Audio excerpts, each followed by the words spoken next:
A nombre de la Alianza y de sus socios, el Banco Interamericano de Desarrollo, la Fundación FEMSA, el Fondo para el Medio Ambiente Mundial, la Iniciativa Internacional de Protección al Clima, ICI, y TNC, les doy la bienvenida a la primera sesión del ciclo de conferencias de la tormenta a la calma. Este ciclo de conferencias surge como una necesidad para nutrir la reflexión ante los hechos sin precedentes que se han derivado a partir de la pandemia del COVID-19 en todo el mundo, pero en especial en nuestra región.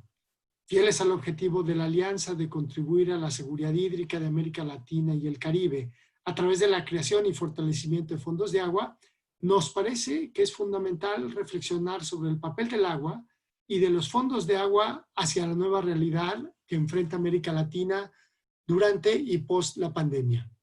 Para liderar y moderar esta conversación, les presento a Judith Alonso. Judith es periodista freelance y colaboradora del canal internacional alemán Deutsche Welle en temas vinculados a cambio climático y medio ambiente en América Latina y el Caribe. Es licenciada por la Universidad Autónoma de Barcelona, con más de 10 años trabajando en medios y agencias de comunicación. Judith ha cubierto las pasadas cumbres del clima de Marrakech, Bonn, Catois y Madrid. Judith, bienvenida y muchas gracias. Hola, muchas gracias a todos por la oportunidad de presentar este primer encuentro virtual sobre este tema tan importante y vital para la región. En el día de hoy vamos a tener 3 ponentes y cada uno tendrá un tiempo de exposición de unos 10 minutos aproximadamente. Y finalmente haremos un breve panel, ¿no?, entre los 3 sobre las cuestiones más importantes. Entonces, para tener controlado un poco el tiempo, a los 2 minutos, cuando falten 2 minutos para terminar el tiempo que se les ha acordado a cada uno de los ponentes, escucharán un ruido de gotas de agua y cuando este tiempo termine sonará como una tormenta. Entonces, sin tomar más demora, les presento al primer invitado, que es Fernando Miralles. Fernando es hidrólogo e ingeniero de recursos hídricos con intereses de investigación en el modelamiento de sistemas de aguas superficiales y subterráneas, interacciones clima-hidrología-vegetación, teledetectación aplicada a los procesos del ciclo hidrológico y la calidad del agua, y el modelamiento del nexo agua, energía y comida. Ha sido investigador principal en más de 250 en investigaciones, ¿no?, de más de 250 millones de dólares patrocinadas por la NASA, NOAA, NSC, USA, USAID, el Banco Mundial y otras agencias. Y ha trabajado como consultor en proyectos de recursos hídricos en los 5 continentes durante más de 25 años. Ha servido en la Facultad de Northern University, la Universidad de Miami, la Universidad Internacional de Florida y la Universidad de Maryland. También fue funcionario en el Banco Interamericano de Desarrollo en Washington durante 5 años. Y sus áreas de experiencia incluyen la hidrología, la ingeniería de recursos hídricos, modelado de agua, clima, vegetación, nexo agua, energía, alimentos. Y hoy nos hablará sobre los retos del agua post-COVID-19 desde una perspectiva ambiental. Cuando quieras, Fernando. Muchas gracias, Judith. Voy a compartir mi pantalla. Perfecto. Entonces, creo que es esta. Creo que deben empezar a haber visto mi pantalla. Ya la estamos viendo. Perfecto.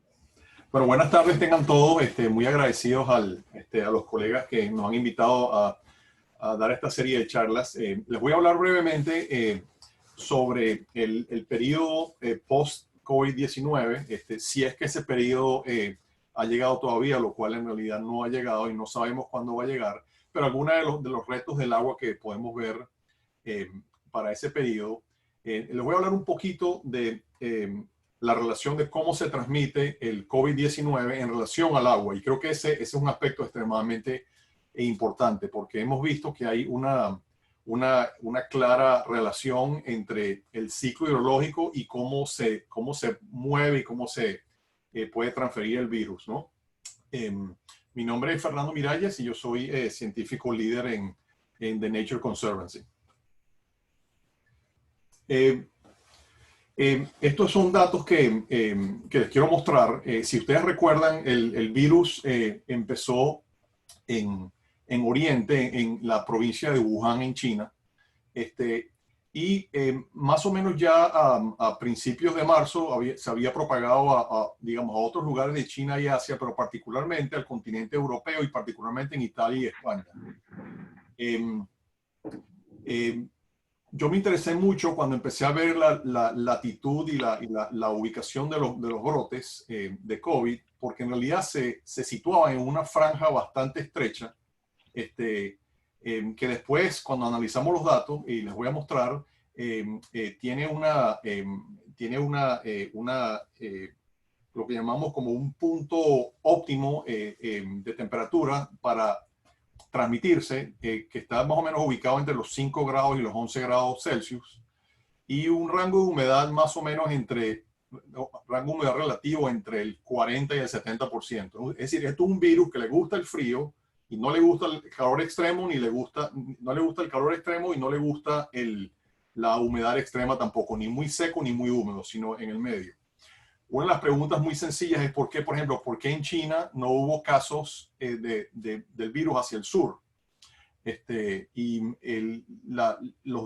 Digamos, los datos climatológicos del cual el ciclo hidrológico tiene una gran influencia, explican un poco esta manera de cómo se transmitió el virus. Estos resultados, casualmente, se acaban de publicar, se publicaron hoy en un artículo, el cual les puedo dar para que vean todos los datos, que apareció en el Journal de la American Medical Association, ¿no? Yo soy uno de los autores del artículo. Pero les digo esto porque esto explica un poco, en el caso de América Latina y el Caribe, por qué la incidencia del virus fue y ha sido tan baja, y es ahora cuando está empezando a repuntar en lugares como Brasil, porque las temperaturas están empezando a cambiar. Esto es un virus como el virus de influenza, que es un virus estacional, es un virus que surge y no tanto que se transmite, pero el surgimiento, que es la parte importante, es un virus que surge estacionalmente. Entonces, les pongo esto en un poquito de perspectiva, porque en la medida en la que las actividades del ser humano intervienen en los procesos del ciclo hidrológico. Nosotros construimos presas, desviamos ríos, sobrebombeamos acuíferos. En la medida que nosotros alteramos los procesos del ciclo hidrológico, nosotros alteramos la dirección y alteramos el clima y el estado del tiempo. Y eso va a tener una incidencia en enfermedades como esta y como otros virus que sean estacionales. Aquí del mismo artículo les muestro otros datos un poquito más precisos. Aquí tenemos en el eje vertical tienen la humedad específica, y en el eje horizontal tienen la temperatura atmosférica. Y como pueden ver, los casos grandes, estos casos naranja, que son las explosiones grandes, los primeros focos grandes que surgieron, que van no solamente desde Wuhan a Italia, España, también a la costa oeste de los Estados Unidos. Esos sucedieron en una banda de temperatura bastante estrecha, como pueden ver, un poquito menos de 5 a unos 7, 8 grados Celsius, y una banda, entre 5 y 11 grados Celsius, y una banda de humedad bastante reducida. Este es un virus que tiene un espacio de vida ambiental que está bastante bien demarcado. Y esto nuevamente está influenciado por la manera como el ciclo hidrológico y el clima se acoplan. Una de las características que estamos viendo, una de las cosas que estamos viendo, y de hecho esto es un estudio que estamos empezando a hacer con el Banco Interamericano de Desarrollo, es cómo ha afectado la bajada de la actividad humana, la calidad de los cuerpos de agua. Uno de los principales problemas en América Latina con el agua no es tanto la cantidad, pero sí es la calidad. Tenemos una buena parte de los cuerpos de agua contaminados. Una de las maneras muy rápidas de medir calidad de agua es a través de mediciones de satelitales por teledetección.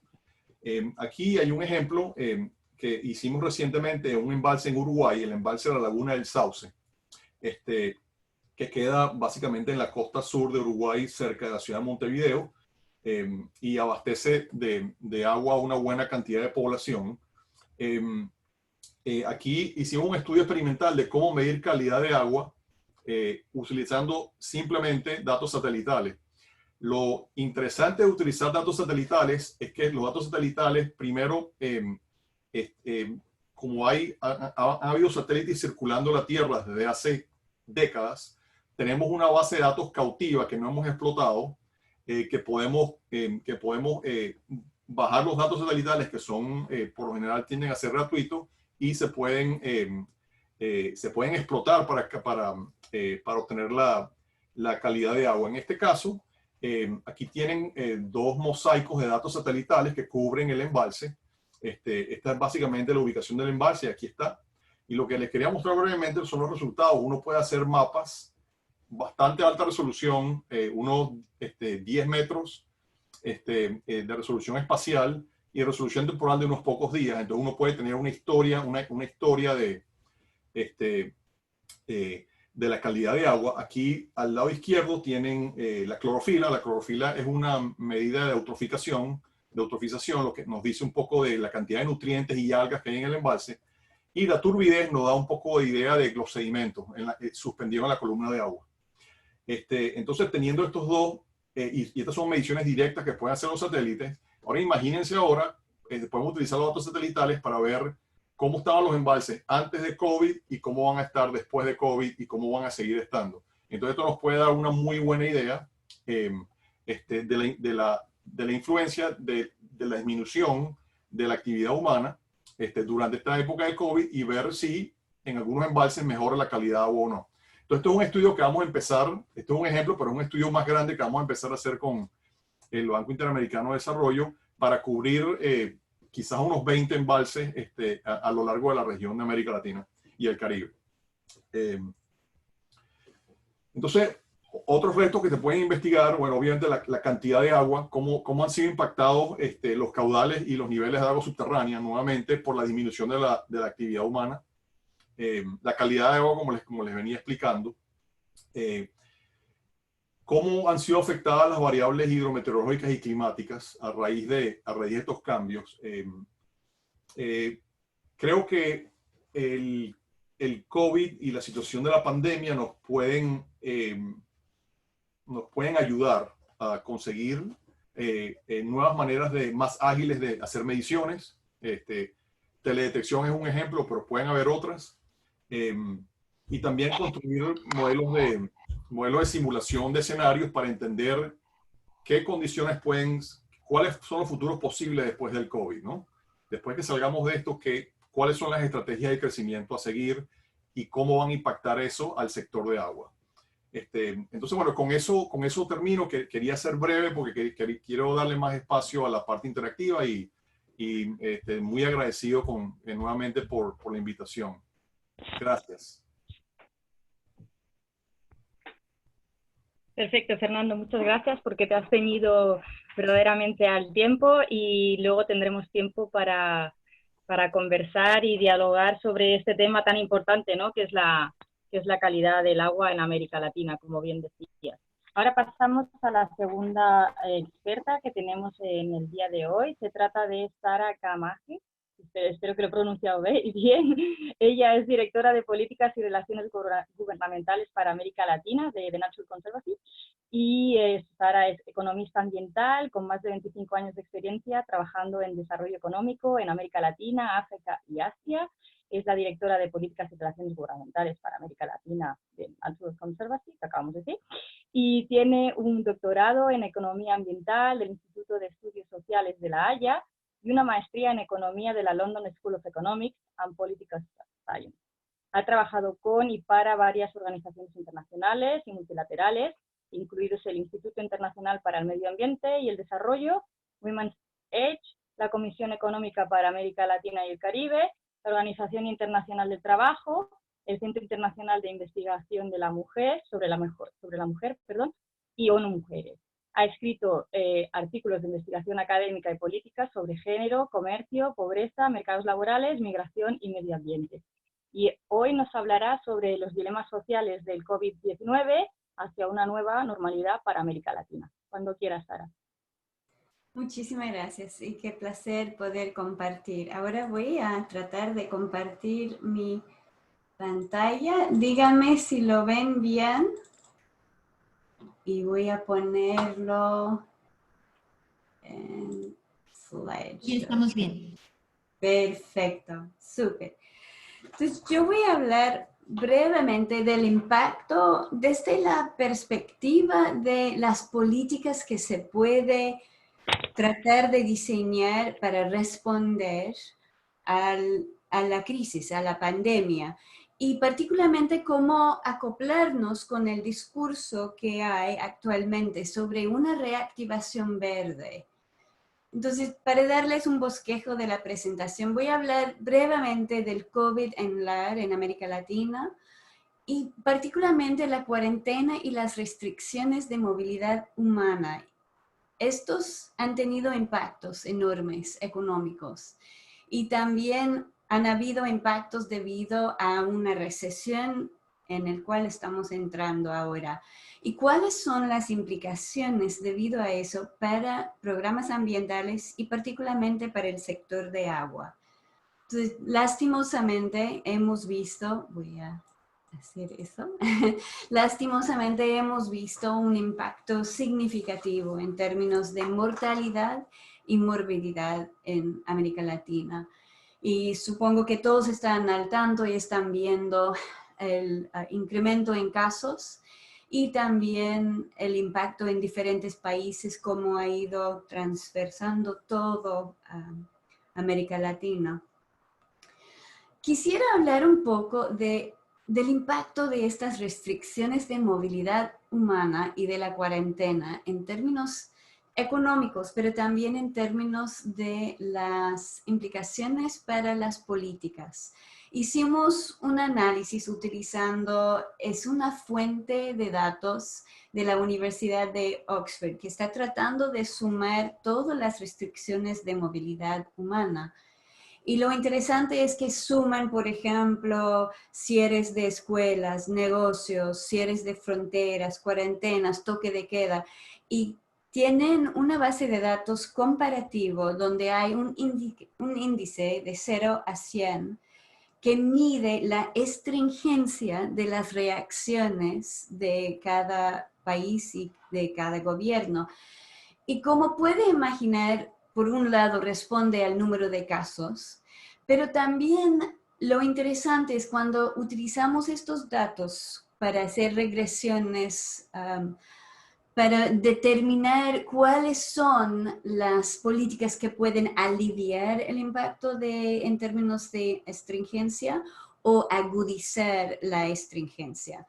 Lo que hemos visto obviamente que responde a los casos. Los gobiernos quisieron reducir la actividad humana abruptamente para mitigar y realmente frenar el contagio.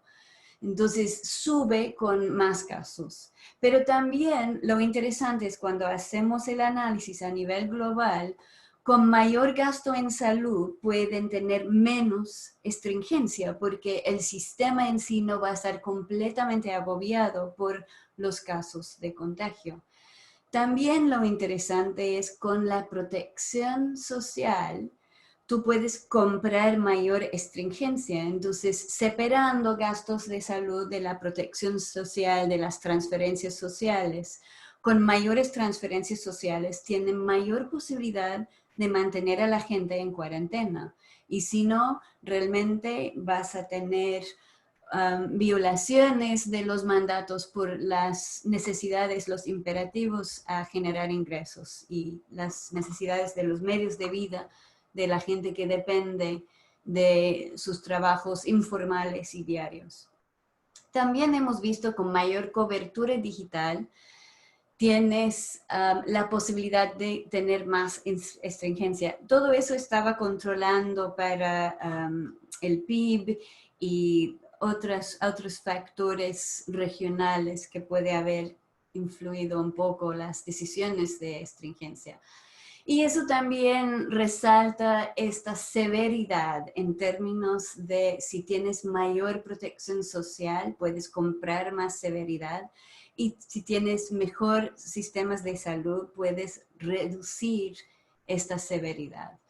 Pero sin duda, después del impacto en salud y la reasignación de presupuestos, lo que vamos a ver es una recesión fuerte que va a afectar las economías. CEPAL está pronosticando que va a ser entre 6 y 8% en América Latina. Hemos visto que los ingresos por exportaciones han caído abruptamente, las divisas han caído, remesas están cayendo, niveles de deuda a PIB están aumentando y el espacio fiscal está contrayendo. Simultáneamente estamos observando aumentos en el desempleo. Volviendo a la CEPAL ha hecho un análisis de este impacto en términos del PIB, pero también en términos de la alza en niveles de pobreza. Y están en este momento, y obviamente lo van a recalibrar en el futuro, están observando que vamos a ver un tipo de retrocesión sustancial, significativo, en términos de las mejoras en la pobreza que habíamos visto en América Latina. Están estimando alrededor de 13 años para volver a alcanzar los niveles que tuvimos antes. Entonces es tremendamente importante pensar en el impacto duradero y en el futuro de esta crisis. La seguridad alimentaria está en situaciones bastante precarias. Estamos estimando que va a haber un aumento significativo en la cantidad de personas que van a enfrentar una inseguridad alimentaria, tal vez hasta 13.7 millones de personas en América Latina en 2020. También hemos visto poblaciones específicamente vulnerables de inmigrantes, particularmente los inmigrantes venezolanos en Colombia, Ecuador y Perú. En Haití estamos ahora observando personas con una inseguridad alimentaria muy severa. Y en el corredor seco de Centroamérica, el número de personas con inseguridad alimentaria tiene el potencial de aumentar hasta 1.6 millones, desde 1.6 millones hasta cerca de 3 millones. Entonces, ¿cuáles son las implicaciones para el medio ambiente? Estamos ahora observando cadenas de suministro mucho más cortas e interrumpidas, medios de vida fuertemente afectados, niveles de pobreza y de inseguridad alimentaria en alza, migración interna hacia los sectores rurales desde las ciudades porque no tienen forma de sobrevivir. También, paralelamente, estamos observando menos vigilancia estatal, más acaparamiento de tierras y presupuestos estatales que están siendo reasignados para responder a la crisis inmediata. El conjunto de eso suponemos que va a incrementar la presión sobre la base de recursos naturales. Y hemos visto hasta ahora, hay alertas sobre todo lo que está pasando en Amazonas, un incremento significativo de deforestación. ¿Qué implica para el sector de agua? Bueno, supongo que todos están muy al tanto de los indicadores de los ODS sobre el acceso a agua potable y las grandes inequidades que aprendemos a través de estos indicadores en este acceso a agua potable. También en acceso a saneamiento y alcantarillado. También lo sorprendente, obviamente los datos son bastante alarmantes en términos de la proporción de aguas negras tratadas en América Latina. Creo que COVID ha agudizado ciertos dilemas. Obviamente hay una reasignación del gasto público para responder a la emergencia. Hay una pérdida de capacidad de pago de los habitantes y una deterioración de las finanzas. También hay este aumento en tasas de pobreza va a causar muchos problemas y presiones sobre la base de recursos naturales y puede acelerar el deterioro de fuentes de agua. Y las cadenas productivas más cortas y la reducción en la demanda de algunos bienes agrícolas podría acelerar también el deterioro de bosques y cuencas. volviendo un poco al discurso actual que se están observando cuando estamos hablando de cómo los gobiernos están respondiendo a la crisis, estamos también escuchando y viendo diferentes polos de discurso sobre inversión en sistemas de protección social, cómo se puede utilizar estos sistemas para amortiguar las economías frente a esta recesión que están realmente al borde de sufrir. También hay este análisis de una reactivación verde, la imperativa para tener infraestructura verde, el discurso sobre la posibilidad de utilizar pagos por servicios ambientales para focalizar recursos, para mitigar el deterioro del medio ambiente y también impulsar la reactivación. Energía renovable, impuestos sobre hidrocarburos, canje de deuda por naturaleza y mayor enfoque sobre la agricultura generativa. ¿Qué implica para los fondos de agua? También, yo creo que para articularse con este discurso también hay una necesidad de articularse con las estrategias de seguridad hídrica y también con los NDCs y los planes de acción nacional para enfrentar el cambio climático y subrayar la contribución a los ODS. Tal vez vaya a haber mayor enfoque sobre WASH, sobre esa agua, saneamiento, mayor enfoque sobre la calidad de agua, cuencas arriba y abajo, y mayor enfoque sobre equidad y acceso para las comunidades rurales y marginadas a agua potable. También yo creo que abre una posibilidad de diversas estrategias de financiación mucho más amplias, tarifas, erario, bonos, canje de deuda y también acceso a financiamiento de los fondos de cambio climático. Entonces espero dejar algunas ideas para después. Les agradezco muchísimo la posibilidad de compartir y paso la palabra otra vez a mis colegas.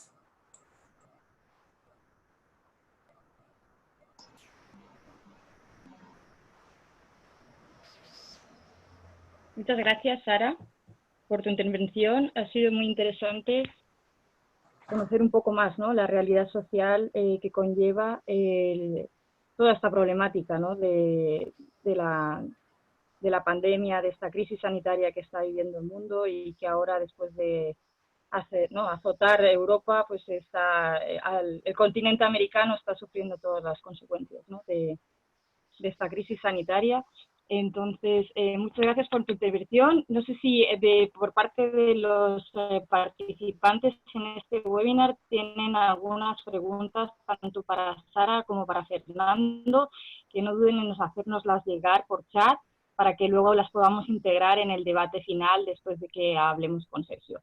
Y si les presento un poco a Sergio antes de llegar a este debate, que es como la parte, ¿no?, más interactiva de la sesión de hoy. Sergio Campos es jefe de la unidad de agua y saneamiento del Banco Interamericano de Desarrollo. Es economista con especialidades en finanzas bancarias y en políticas públicas. Actualmente se desempeña como jefe de división de agua y saneamiento del Banco Interamericano de Desarrollo, el BID. Es responsable de la cartera de proyectos de agua, saneamiento, residuos sólidos, generación y diseminación de conocimiento, supervisión de los fondos asignados a la división del Fondo Español de Cooperación para Agua y Saneamiento en Latinoamérica y el Caribe y Aquafund, relaciones con socios del sector público y privado, entre otros. Previamente ocupaba la función de especialista líder en Argentina. Entre sus principales funciones se destacaban la coordinación del CECASALAC, si lo he dicho bien, y la estructuración de proyectos de agua y saneamiento que apoya el banco en Argentina, Paraguay, Chile, Uruguay y Bolivia. Antes de su ingreso al banco, trabajó para el Fondo Latinoamericano de Infraestructura, LAIF, apoyando la estructuración de inversiones de capital privado y en la estructuración de proyectos de fusiones y adquisiciones con Coopers & Lybrand. Asimismo, Sergio trabajó en proyectos de evaluación de empresas y proyectos de infraestructura, reingeniería organizacional y de procesos, estudios tarifarios y análisis de viabilidad financiera de varias empresas de agua y saneamiento de la región, y en la estructuración de asociaciones público-privadas. y en el día de hoy nos hablará del tema de los retos del COVID-19 en términos de provisión de los servicios de agua y saneamiento. Cuando quieras. Muchas gracias, Sara. Muy agradecido a TNC por la invitación. Honrado de compartir la palestra con los colegas que nos precedieron y un cordial saludo a toda la audiencia que nos acompaña. Una de las grandes virtudes del coronavirus es que nos está subrayando y recordando las cosas que son importantes, no que no sabíamos, pero que nos las está poniendo en negrita, ¿no? Sector de agua y saneamiento, provisión de servicios de agua potable y saneamiento para la gente, como Sara nos lo contó, esencial para la pandemia, para combatir la pandemia, es la forma más costo efectiva de hacerlo. Un grupo de expertos de las Naciones Unidas concluye que si no logramos erradicar la pandemia en las poblaciones vulnerables, el coronavirus no se va hasta que no venga una vacuna. Y la verdad es que cuando uno se pone a pensar distanciamiento social y contar con agua potable y saneamiento para lavado de manos en una población vulnerable, en una favela, en un asentamiento ilegal, en un barrio marginal, no debe darse por hecho. Y ese es un poco el que nos está este coronavirus subrayando la importancia de nuestro sector.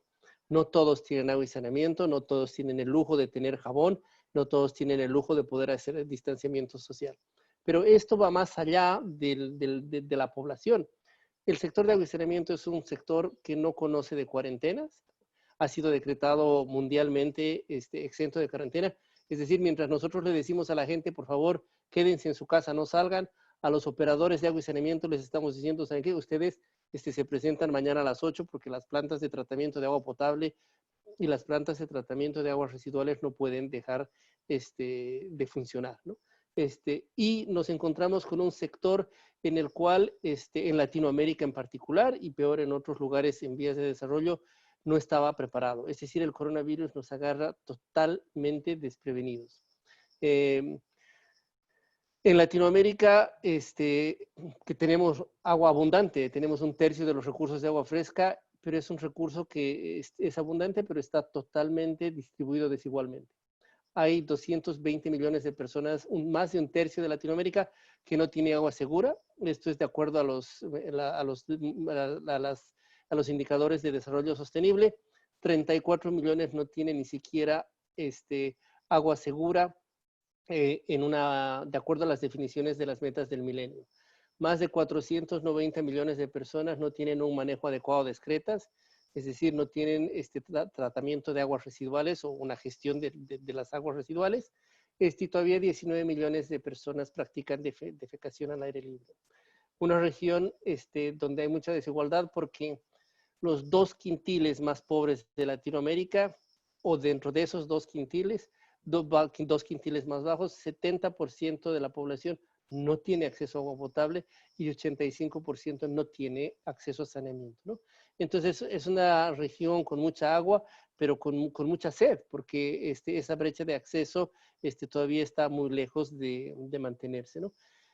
Y esa desigualdad que a nivel global uno la puede percibir de una manera tan elocuente, es también posible dentro de los mismos países, ¿no? No es lo mismo vivir en Bogotá que en la zona rural de Colombia, o en Buenos Aires, o en el conurbano de Buenos Aires, o en Sao Paulo, o en el sur de Brasil, que en el noreste de Brasil, ¿no?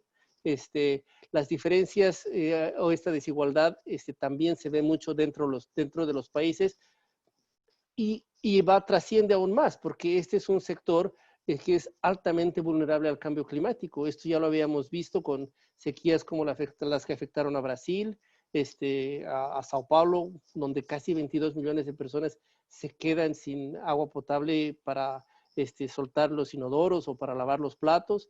Una sequía que a Argentina le cuesta más del 2% de su Producto Interno Bruto, o que a México le cuesta 4 billones en pérdidas de ganado.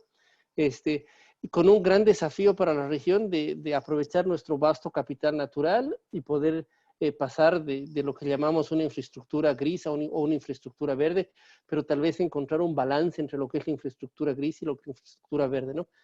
Entonces, viene el coronavirus, nos agarra desprevenido, Hay mucha gente que no tiene agua, nuestro sector es bastante vulnerable.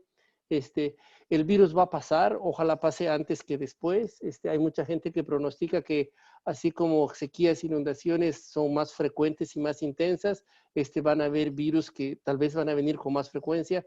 No creo que vengan con tanta intensidad, pero esta es una realidad en la cual vamos a seguir viviendo. Y el principal mensaje es, tenemos que prepararnos para que en una próxima oportunidad un evento de esta naturaleza no nos agarre desprevenido, ya sea un virus, ya sea una sequía o ya sea una inundación, ¿no? Y tenemos que dar acceso a los que menos tienen. ¿Cómo ha apoyado el banco en la pandemia, ¿no? O cómo se ha visto afectado el banco, el sector? Primero, como les decía, las empresas, la crisis económica, de la cual igual Sara nos recordaba, está haciendo que la gente no pague los servicios de agua y saneamiento. En muchos países se ha decretado excepción de corte, excepción de pago, pero las empresas necesitan recursos, flujos financieros para poder operar y mantener. Imagínense si la gente no recibe agua potable o no se le saca el saneamiento de su domicilio, o si no se le recoge los residuos sólidos. Los vectores de infección como dengue, o Zika, otros van a volver y van a aflorar, ¿no? Entonces, a la región, al sector se le ha afectado, uno, con un decrecimiento de los ingresos de las empresas, dos, las empresas no tenían planes de emergencia, y tres, no podían implementar planes de inversión para abastecer, aunque sea temporalmente, a las poblaciones vulnerables, ¿no? En ese sentido, el banco define 4 líneas de trabajo. Uno, una respuesta inmediata a la salud pública, hospitales, centros de salud, gestión de residuos sólidos. 2, apoyar a las poblaciones vulnerables, poner recursos a disposición de las empresas, de los diferentes sectores para que puedan conectar, para que puedan dar acceso, aunque sea de manera intermitente. 3, apoyar al desarrollo del microempresario para que no se nos funda. Y 4, aliviar el impacto económico a través de desequilibrios fiscales. En todos estos 4 temas, el tema de agua es transversal y es esencial en la mitigación de la pandemia, ¿no? Finalmente, ¿cómo vemos el camino hacia adelante? Cuando veía el título de La tormenta, la calma, yo creo que como en toda tormenta estamos en el ojo de la tormenta, pero la tormenta todavía está lejos de pasar. Mucha gente anda pronosticando una segunda ola, hasta tal vez una tercera ola. Esperemos que eso no se dé y que una vacuna venga lo antes posible, pero hacia adelante no podemos tapar el sol con un dedo y tenemos que de manera frontal atender los desafíos que tenemos enfrente, ¿no? Mucho se oía hablar antes de la economía verde, de la economía azul, y el discurso de economía verde es fantástico y uno no puede estar en contra de él, y el discurso de la economía azul también. Tenemos que empezar a hablar de la economía marrón, de la economía café, de la economía del saneamiento. Las inversiones en saneamiento tienen que priorizar el bienestar de la gente y el bienestar del ambiente. Tenemos que incorporar innovación y nueva tecnología. No tenemos que seguir con la tecnología convencional. Hay tecnología que no es de punta, que no es tal vez la óptima, pero que es fundamental o esencial para poder abastecer de agua y saneamiento a mucha gente. Y en ese sentido, innovación es algo que también nos puede ayudar a lograr las metas del milenio de manera más rápida, de manera menos costosa y de manera escalable. Entonces, hay que trabajar. Nuestro sector es un sector altamente averso a la innovación. Hay que innovar.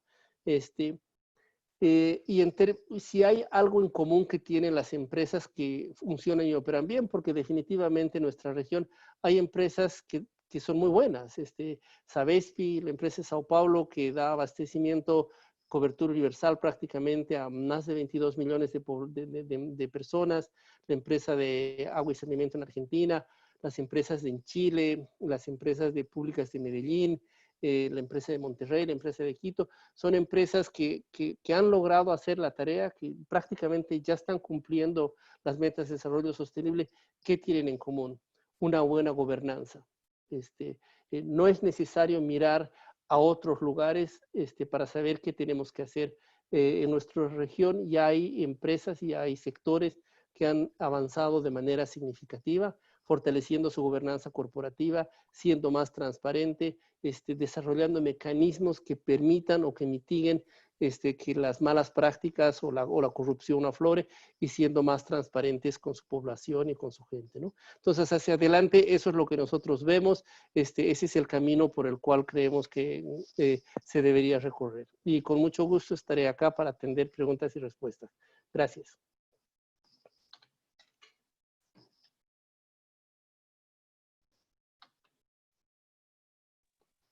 Muchas gracias, Sergio, por esta intervención. Ha sido muy interesante.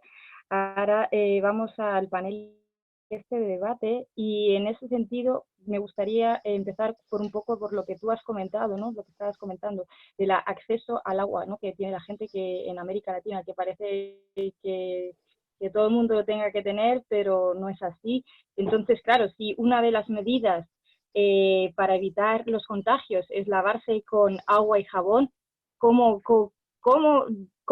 hacemos esto, ¿no? O sea, si ya esta primera medida no se puede poner en marcha. Entonces, no sé si desde el Banco, el BID, estáis tratando eso, ¿no? De dar soporte en ese sentido. Sé que en algunos países, por ejemplo México y Perú, que son dos de los más afectados, ¿no? Igual que Brasil, ciudades como Ciudad de México y Lima están, bueno, pues desde las ciudades están aportando, ¿no?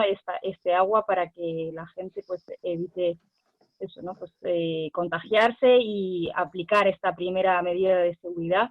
No sé si desde el BID y Sara tenéis algunos aportes más de otros ejemplos de cómo se está combatiendo este primer, ¿no?, reto en la región. Me permito arrancar y nuevamente me pueden complementar los colegas. Nosotros vemos que hacia adelante van a haber 4 líneas de trabajo en las cuales tenemos que apoyar a las empresas, ¿no? Y más que todo hemos estado en diálogo con las empresas de la región para entender cuál era la problemática que estaban enfrentando y cómo se las podía apoyar, ¿no? Lo primero es asegurarles flujos financieros, porque la crisis va a llegar, la gente va a cesar en sus pagos y las empresas van a requerir recursos para comprar cloro, para dar mantenimiento a las plantas, para extender redes, aunque sea intermitentes, de cobertura a poblaciones vulnerables, ¿no? Entonces, el primero es asegurarles recursos financieros para que puedan operar y mantener. El segundo es planes de emergencia para poder abastecer, aunque sea de carácter intermitente, a las poblaciones vulnerables. Eso va a tener que hacerse, ¿no? Entonces, van a tener que transferírseles recursos para que puedan hacer esa infraestructura. Tercero, nuestro sector no es un sector eficiente, no se ha invertido en operación y mantenimiento, y tiene que ser la oportunidad en la cual nuestro sector dé un salto a la innovación tecnológica y se modernice. Entonces, las empresas ya se han dado cuenta que tienen que tener un sistema de catastro, que tienen que tener facturación online, que tienen que tener forma de llegar al usuario a través de la telefonía móvil, ¿no? Entonces, va a haber un proceso de modernización el que hay que hacer. Y el cuarto, que es fundamental, tienen que tener una mejor comunicación con los usuarios. En nuestra región hemos visto incrementos en los consumos de agua potable de hasta un 30%. La gente no está haciendo un uso racional del agua potable y eso va muchas veces en detrimento de las poblaciones que están en la zona periurbana que no tienen abastecimiento, ¿no? Entonces, para nosotros, el desafío que tienen las empresas hacia adelante para poder dar abastecimiento, agua y saneamiento a la gente que no lo tiene, va a tener que concentrarse en esos 4 ejes.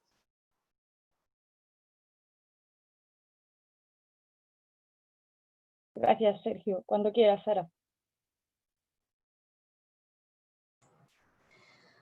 Bueno, yo creo que tal vez pensando un poco en la sostenibilidad de los ingresos, se puede volver a pensar en la articulación y acoplamiento con otros objetivos como los ODS y también con la agenda del cambio climático. Eso es una forma de poder reclutar fondos internacionales. También el mecanismo, por ejemplo, del canje de deuda. Yo creo que tenemos opciones que no solamente son en términos de incrementar la contribución por parte del erario, ¿no? Entonces yo creo que se puede pensar en diversas formas de aumentar el acceso a fondos. Yo creo que eso va a ser sumamente importante cuando se habla de la importancia de invertir en más infraestructura verde o también crear planes de emergencia que sean más amplias y con la plena participación de los usuarios. Entonces yo creo que hay varias opciones y aún en medio de la crisis yo creo que nos presenta posibilidades de diversificar fuentes de ingresos para los fondos de agua y para las utilidades que pueden ser fundamental para cumplir con el derecho al agua de toda la población. Gracias. Muchas gracias, Sara. Entonces, lo que yo veo es eso, ¿no? Que esta crisis sanitaria lo que ha puesto de relieve es ya problemáticas que existían, ¿no? En torno a esta temática tan importante, que es eso, ¿no? El tema de la distribución desigual, ¿no? De este recurso, y también, y eso lo quería comentar contigo, Fernando, el tema de la calidad del agua, ¿no? Porque decimos que sí que por cantidad hay bastante, lo que pasa es que el problema es que está mal repartida, pero hay un problema también de calidad. Me gustaría que nos contaras un poquito más cuál es la situación de este problema, antes de pasar a las preguntas que ya nos están haciendo llegar los participantes del webinar y que os voy a ir presentando poco a poco. Gracias. Sí, bueno, ciertamente el problema de calidad de agua es el problema del sector de agua en este momento, porque y particularmente el caso de América Latina y el Caribe, porque las fuentes de agua, como ya se ha explicado, están ahí, ciertamente algunas zonas que son áridas, etcétera, y el norte de Chile, el noreste de Brasil, el norte de México, zonas áridas, pero la región, como lo dijo Sergio, guarda una tercera parte de los recursos hídricos del mundo, ¿no? Pero el problema de calidad de agua es un problema serio. El agua se ha venido degradando por diversas razones. Una de las causas principales es el escurrimiento de nutrientes de origen agrícola. Las prácticas agrícolas contaminan nuestros embalses. Las prácticas, la urbanización contamina nuestras fuentes de agua. Y este es un problema que va en aumento. Una de las cosas que queremos detectar post-COVID-19 es si esto de que la gente se quede en su casa, de que hay distanciamiento social, de la que actividad económica se frena, qué impacto tiene sobre la calidad de agua, porque eso nos va a ayudar a buscar maneras más eficientes y menos contaminantes de utilizar el agua.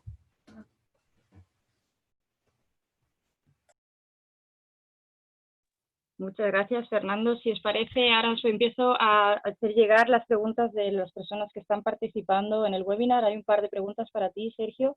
Te comento. A ver, nos preguntan, ¿cómo podemos apoyar desde los fondos de agua fortalecer la gobernanza y eficiencia de los organismos administradores de agua? Y es de Joel Arreondo para Sergio. Muchas gracias. Buenísima la pregunta, porque la verdad los fondos de agua son, cuando yo mencionaba que el COVID nos resalta o nos pone en negrilla algo que ya sabíamos y que era importante, es eso. Con los fondos de agua venimos hablando de seguridad hídrica.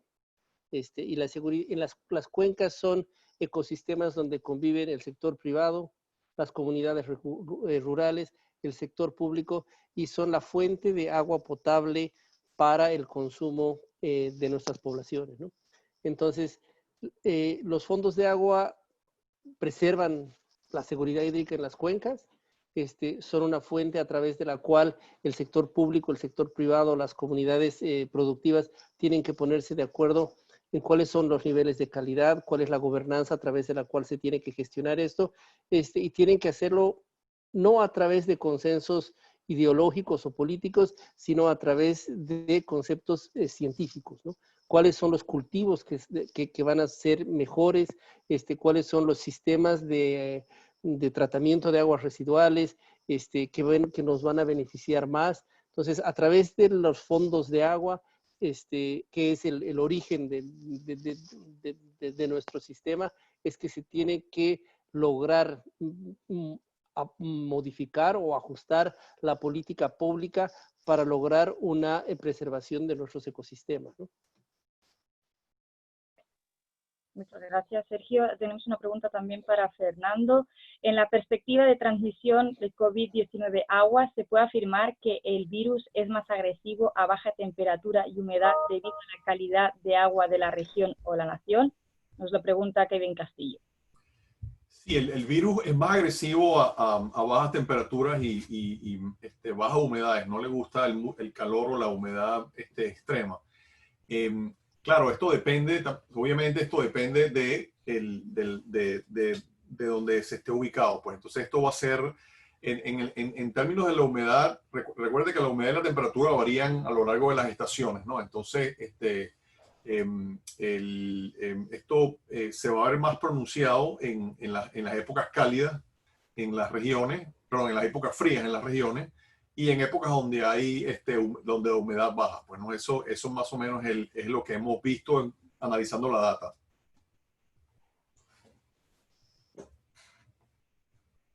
Muchas gracias.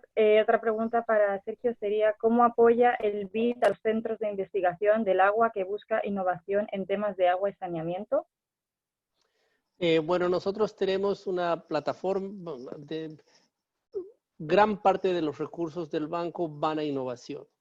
Y uno de los mecanismos a través de los cuales desde hace más de 12 años venimos promoviendo innovación son los premios BID FEMSA. Anualmente nosotros hacemos un concurso para que los innovadores nos hagan llegar sus ideas y nos muestren la innovación que están haciendo en las diferentes etapas, ya sea en piloto, en incubación o en aceleración, y se les puede financiar las ideas, los proyectos, el escalamiento. Eso por un lado. Por otro lado, en la mayor parte de las operaciones que estamos aprobando para los países, hay componentes importantes de innovación. Por ejemplo, en Brasil, con la empresa de abastecimientos Avespi, se está financiando, entre otras, una serie de llamados para que innovadores vengan a presentar o a atender desafíos que tiene la empresa a través de temas innovadores, ¿no? Entonces, lo hacemos a través de recursos internos, de cooperación técnica que tenemos, como a través de los préstamos que ofrecemos.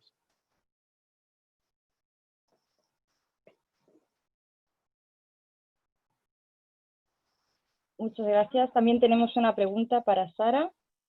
Te comento, a ver, un momento que nos ha llegado por chat, y sería de Diego Rivadeneira, y es, ¿cómo ves el incremento de presiones a la naturaleza y en específico a las fuentes de agua en la gestión de los fondos de agua con la migración interna de la ciudad al campo? Mencionaste que ha habido un retroceso en el combate de la pobreza. Dijiste que no se recuperará en al menos 13 años. ¿Qué estrategias económicas se podrían aplicar para mitigar esta problemática? Muchísimas gracias. Yo creo que una de las cosas es pensar un poco en el rol de los fondos de agua en el discurso sobre la seguridad hídrica. Tienen un rol protagónico en eso y yo creo que hay que también incidir en el discurso más amplio sobre cuáles son las políticas que se puede haber para proteger sobre todo las cuencas en este caso. Y yo creo que con la migración interna, yo creo que va a haber un buen rato para que vaya a volver realmente sostenible para que la gente vuelva a la ciudad. Entonces yo creo que vamos a ver un incremento en la presión sobre la base de recursos naturales, sobre todo para medios de vida y el poder sobrevivir en contextos rurales, donde hay una truncación de cadenas de oferta y suministro de recursos. Entonces yo creo que vamos a ver pobreza agudizada en el sector rural por un buen rato. ¿Cuáles son las políticas que se puede imaginar que cumplen con mejorar las condiciones de vida y la seguridad alimenticia y proteger a estas cuencas. Yo creo que tenemos que volver a ver cómo está funcionando la protección social. Eso ha sido fundamental para lograr que la gente que se quede en sus casas en cuarentena, ¿no? Pero ¿cómo se puede evolucionar esta protección social para que también incorpore el pago por servicios ambientales, transferencias hacia la agricultura regenerativa que puede realmente mitigar la presión sobre los recursos naturales cuenca arriba? Y yo creo que tenemos muchos ejemplos muy buenos. Un programa que ya desafortunadamente ha sido abandonado en el caso de Brasil era el programa de Bolsa Verde, que estaba intentando hacer exactamente eso, unir la protección social en el programa de Brasil sin miseria con intenciones a invertir en acciones de conservación coherentes con la sustentabilidad y los medios de vida. Yo creo que eso es por donde hay que pensar. Y por eso vuelvo a la posibilidad de que los fondos de agua realmente tienen este rol muy protagónico en el discurso sobre cuáles son las políticas, cómo se puede afinar y mejorar estas políticas y las contribuciones a la seguridad hídrica en sí. Gracias. Muchas gracias, Sara, y muchas gracias por todas las personas que están participando y enviando sus preguntas por el chat. Lamentablemente ya estamos fuera de tiempo y vamos a terminar con una última cuestión, que sería para Sergio. Mónica Velasco nos pregunta eso, si podría mencionar más detalles sobre la economía marrón. ¿Qué elementos, factores y actores serían claves en esta economía? Bueno, muchas gracias por la pregunta. La economía marrón no es sino la economía del saneamiento. Como mostramos en las estadísticas, hay 106 millones de personas en Latinoamérica que no tienen acceso a un saneamiento adecuado y hay 490 millones de personas que no tienen un manejo adecuado de excretas. No vamos a poder lograr una recuperación ambiental de nuestros ríos, de nuestros lagos, de nuestras costas oceánicas, si no prevenimos que las aguas residuales no lleguen ahí. Lo mismo es, como comentaba Fernando, en el tema de los fertilizantes agrícolas que están contaminando nuestros recursos hídricos, ¿no? Esa es la economía razón, la economía del agua residual, que no necesariamente tiene que ser un tratamiento convencional. Allá hay mucho reuso y hay mucha infraestructura verde que se puede utilizar para mitigar su impacto. Y a través de la innovación se pueden lograr mejores maneras de hacer un uso de ese recurso, porque hoy en día es un recurso, ¿no? Hay lugares como el norte de México, noreste de Brasil, la costa del Perú, donde no hay agua dulce, o el agua dulce es muy escasa. Tenemos mucha agua, pero como mencionábamos, está desigualmente distribuida. Entonces, en lugares donde hay escasez hídrica, tenemos que trabajar en reuso, ¿no? Entonces, la economía marrón es la economía del saneamiento, ¿no? De las aguas residuales, del manejo de excretas. Muchas veces la infraestructura de saneamiento que se hace es carísima, es costosísima, pero no le llega al beneficiario, no le llega al usuario. Pasamos la red de alcantarillado enfrente de su casa, los costos de conexión son altísimos. Tal vez deberíamos intentar saneamiento condominial, que es mucho más barato, mucho más efectivo, la gente se conecta más rápido y le permite a las empresas incluso recuperar las inversiones que hacen de manera más efectiva, ¿no?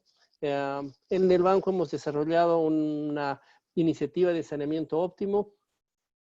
Asumimos que para cerrar la brecha de saneamiento se necesitan 180.000 billones de dólares. Es una inversión anual de más o menos 15 billones de dólares al año. En la región se invierte menos del 0.34% del PIB. La economía marrón es poner como primer número de la agenda el tema de saneamiento. Muchas gracias, Sergio. Sin duda un tema clave, ¿no?, para este futuro post-COVID-19 que tendremos que abordar próximamente. Muchas gracias a todos por vuestras intervenciones, también a todos los participantes de este primer seminario, y os dejo aquí ya con Hugo para hacer el cierre de esta sesión. Yo encantada de la vida de haber participado y haber moderado este interesante debate, y mucha suerte y muchos ánimos en esta crisis sanitaria. Muchas gracias, Judith. A nombre de la Alianza Latinoamericana de Fondos de Agua, quiero agradecer a Judith por su muy dinámica moderación de los temas, a los tres ponentes que nos han dejado ideas poderosas, ideas que nos van a seguir tocando la puerta del cerebro por un buen rato, pero sobre todo ustedes, más de 90 personas que se unieron a esta sesión. Queremos invitarlos a la siguiente sesión que se llevará a cabo el 25 de junio. Por favor, estén pendientes de la programación de nuestras redes sociales, en el Facebook, @Alianza Latinoamericana de Fondos de Agua, y en el Twitter, @fondos_de_agua_. Los invitamos a visitar nuestro sitio www.fondosdeagua.org. Déjenos un mensaje, déjenos sus comentarios. Nos va a dar mucho gusto poder organizar estas sesiones para atender las inquietudes y darles ideas y contribuir con la seguridad hídrica de América Latina. Muchas gracias, que tengan una buena tarde. Gracias a los ponentes. Judith, muchas gracias. Gracias. Gracias, hasta luego. Gracias a todos.